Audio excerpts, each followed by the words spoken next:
অবশেষে তদন্তে নির্দোষ প্রমাণিত হলেন কলাবাগান থানার ওসি মোক্তারুজ্জামান।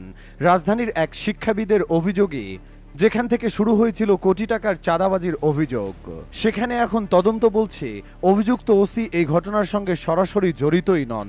তদন্ত প্রতিবেদনে বলা হয়েছে, ঘটনার সময় ওসি মোক্তারুজ্জামান থানায় না থেকে বাসায় অবস্থান করছিলেন। এদিকে দায়িত্বহীনতা হিসেবে উল্লেখ করা হলেও চাঁদা দাবির মতো গুরুতর অভিযোগে তার সংশ্লিষ্টতার কোনো প্রমাণ পাওয়া যায়নি। তবে তদন্তে এসআই বেলাল উদ্দিনের অপেশাদারিত্বের প্রমাণ মিলেছে। বলা হয়েছে, অভিযুক্ত শিক্ষাবিদ ডক্টর আব্দুল ওয়াদুদের বাসায় বহিরাগতদের তৈরি করা মব পরিস্থিতি নিয়ন্ত্রণে তিনি ব্যর্থ হন।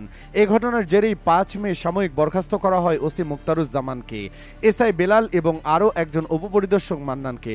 অভিযোগকারী ডক্টর ওয়াদুদ দাবি করেছিলেন ১ কোটি টাকা চাঁদা দাবি করা হয় তার কাছ থেকে এবং দেন দরবারের পর ২ লাখ টাকা দিলে কিছু সময়ের জন্য তাকে ছেড়ে দেওয়া হয়।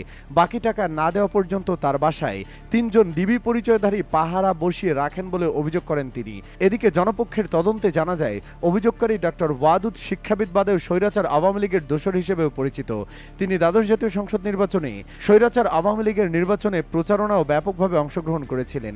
এছাড়াও বিগত দিনে আওয়ামী লীগের দুঃশাসনকালের সময়েও উনি আওয়ামী লীগের হয়ে কাজ করে গেছেন। শোনা যায়, জুলাইয়ের ছাত্র আন্দোলনের সময়ও তিনি আন্দোলন দমনের জন্য আওয়ামী লীগের নীতি নির্ধারকদের মাঝেও সক্রিয় ছিলেন ও আওয়ামী লীগের সাপোর্টেই ছিলেন। তবে এখন তদন্ত বলছে, ঘটনার কেন্দ্রবিন্দুতে থাকা ওসি মোক্তারুজ্জামান চাঁদা দাবির কোনো অভিযোগ দায়ী নন।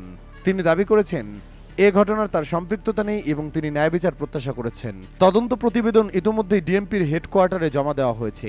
পুলিশের উচ্চ পর্যায় থেকে জানানো হয়েছে, নিরপরাধ কোনো পুলিশ সদস্য যাতে হয়রানির শিকার না হন তা নিশ্চিত করতেই এই তদন্ত প্রক্রিয়া সম্পন্ন করা হয়েছে।